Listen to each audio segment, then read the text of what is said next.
অনেক বছর আগে পর্বত ঘেরা রাজ্যে এক রাজা ও এক রানী রাজত্ব করতেন।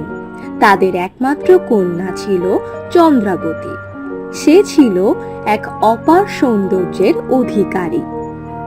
শুধু সৌন্দর্য নয়, তার ছিল নীলচে চোখ, কোমল মুখ, যেন দেবীর প্রতিচ্ছবি।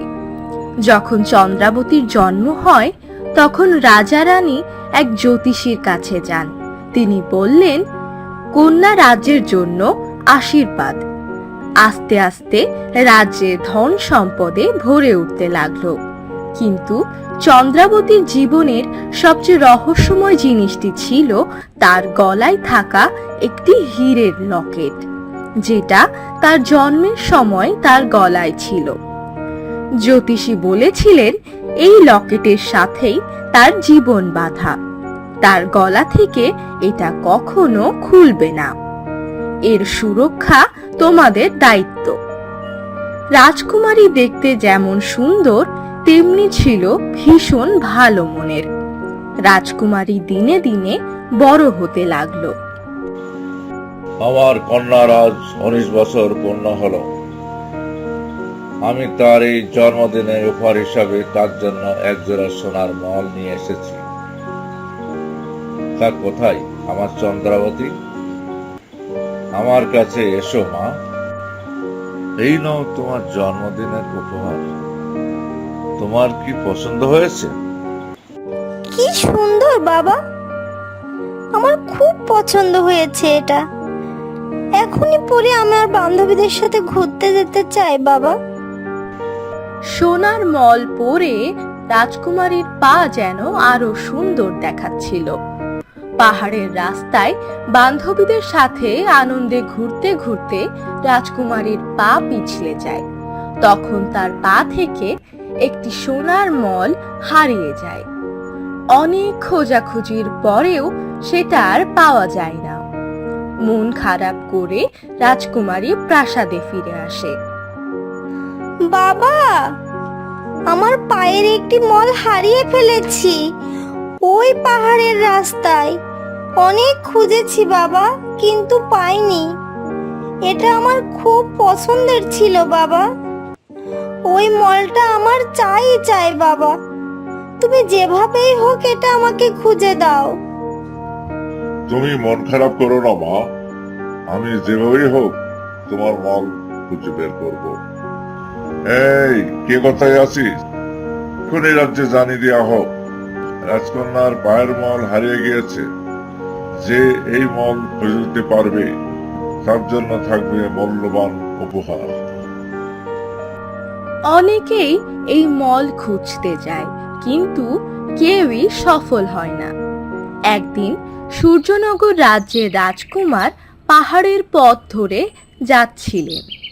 হঠাৎ তিনি দেখতে পেলেন ঝোপের আড়ালে কি যেন চকচক করছে। তিনি কাছে গিয়ে সেটা তুলে নিয়ে রাজমহলে ফিরে এলেন এবং মাকে দেখালেন। মা ভাবলেন, এটা কার হতে পারে। মা বললেন, এত সুন্দর সোনার মল নিশ্চয় কোনো রাজকুমারীর। রাজামশাই, দেখুন, রাজপুত্র এই সোনার মল পেয়েছে। মনে হয় কোনো রাজকন্যার হবে। আপনি একটু খোঁজ নিয়ে দেখুন। কে কোথায় আছো? এই সোনার মল কার হতে পারে খুঁজে দেখো।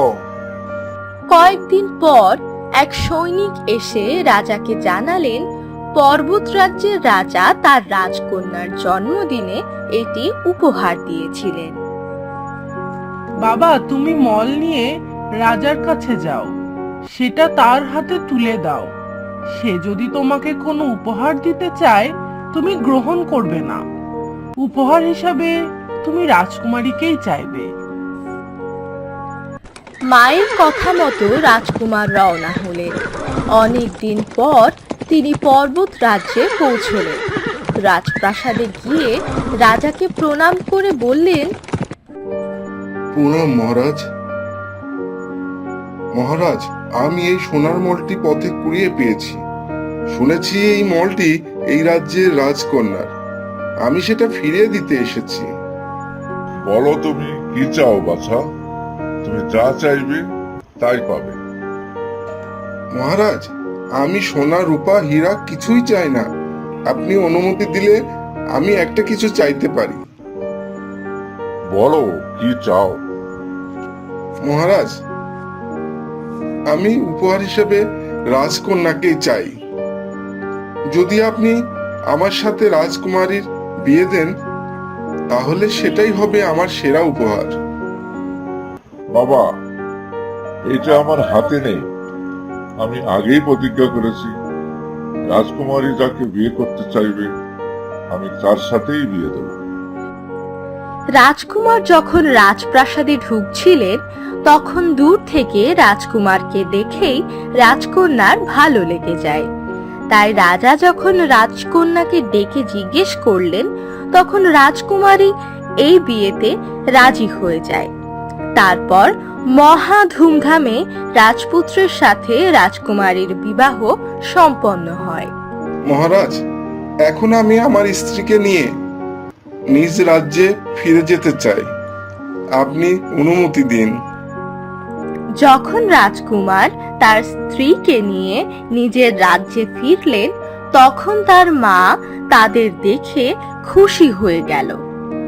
এত সুন্দর বউ দেখে মা বারবার সৃষ্টিকর্তাকে ধন্যবাদ জানান। রাজপ্রাসাদ জুড়ে আনন্দের শেষ ছিল না। রাজকুমার তার নিজের নতুন স্ত্রীকে নিয়ে রাজপ্রাসাদে সুখে দিন কাটাতে লাগলেন। কিন্তু একটি সমস্যা ছিল। রাজকুমার আগেও একটি বিয়ে করেছিল, তার একটি স্ত্রী ছিল, কিন্তু মহারাজা ও মহারানী তাকে কখনো ভালোবাসতে পারেননি, কারণ সে ছিল খুব অহংকারী ও তার ব্যবহার ছিল খুবই খারাপ। কিন্তু চন্দ্রাবতী ছিল খুবই মিষ্টি স্বভাবের, তাই মহারাজা ও মহারানী তাকে খুব ভালোবাসতেন। এটা প্রথম স্ত্রী সহ্য করতে পারতেন না। কি করে চন্দ্রাবতীকে রাজপ্রাসাদ থেকে বিতাড়িত করা যায় সেই চেষ্টাই করতে থাকেন। মহারাজা মহারানী চন্দ্রাবতীকে সব সময় চোখে চোখে রাখতেন। মা, তুমি খুব ভালো মেয়ে, কিন্তু একটু সাবধানে থেকো। বড় রানী ভালো নয়, তাকে কখনো বিশ্বাস করো না। মা, সে তো আমার দিদির মতো। আমি তাকে সম্মান করি, তাকে ভয় পাবো কেন? চন্দ্রাবতীর কথা শুনে রানীর চোখে জল চলে আসলো। কিছুদিন ভালোই কেটেছিল, কিন্তু একদিন রাজকুমারকে গুরুত্বপূর্ণ কাজে বাইরে যেতে হয়। যাওয়ার সময় সে চন্দ্রাবতীকে সঙ্গে নিতে পারেনি, তাই বিদায়ের সময় বাবা মাকে বলেন চন্দ্রাবতীর দিকে খেয়াল রাখতে। রাজকুমার চলে গেলে প্রথম স্ত্রী একদিন চন্দ্রাবতীর ঘরে আসলেন। হাসি মুখে বললেন, আমরা দুজনেই এই রাজ্যের বধূ, আমাদের মাঝে ভুল বোঝাবুঝি থাক তা উচিত নয়, চলো একসাথে বসে কথা বলি।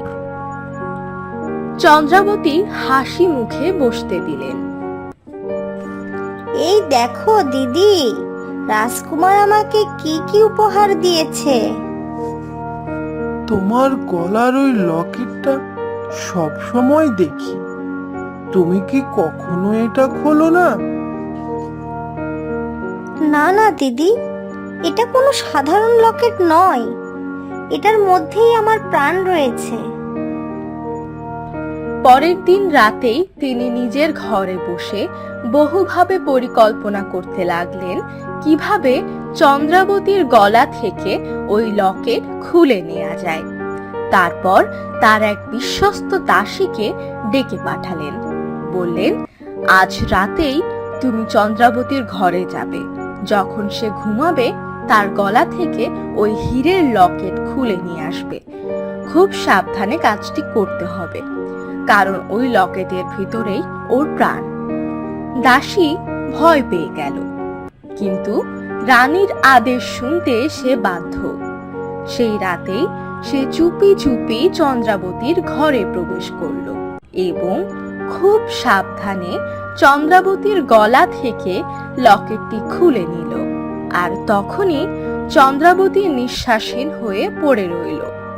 মুখ ফ্যাকাশে হয়ে গেল, যেন মৃত্যুর গভীরে তলিয়ে যেতে লাগলো।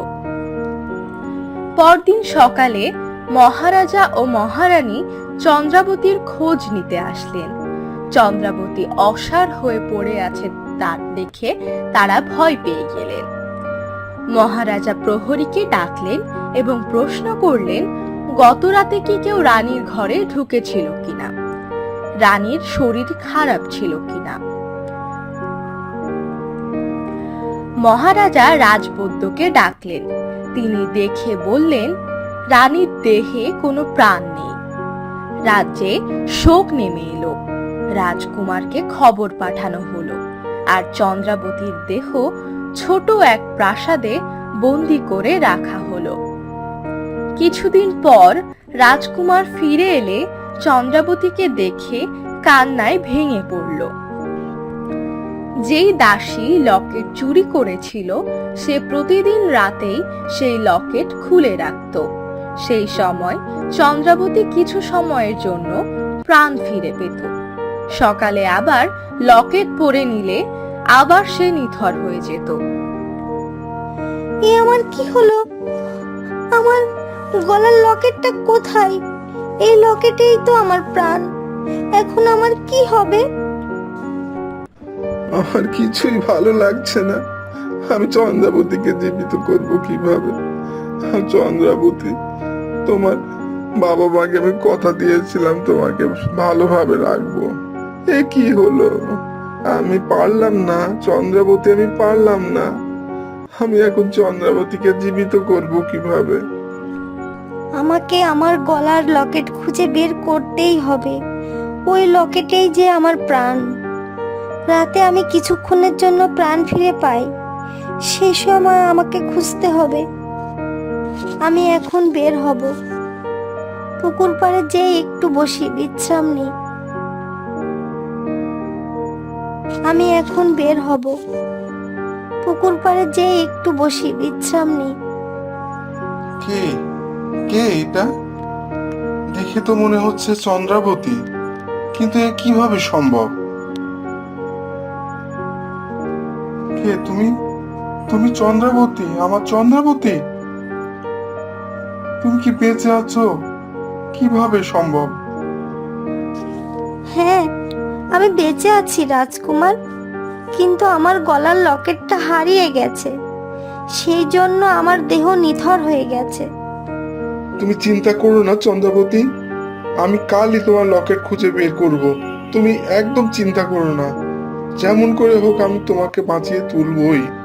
পরদিন সকালে রাজকুমার সৈন্য ও দাসীদের ডাকলেন এবং বললেন চন্দ্রাবতীর গলার লকেট তোমরা কোথাও দেখেছো কিনা।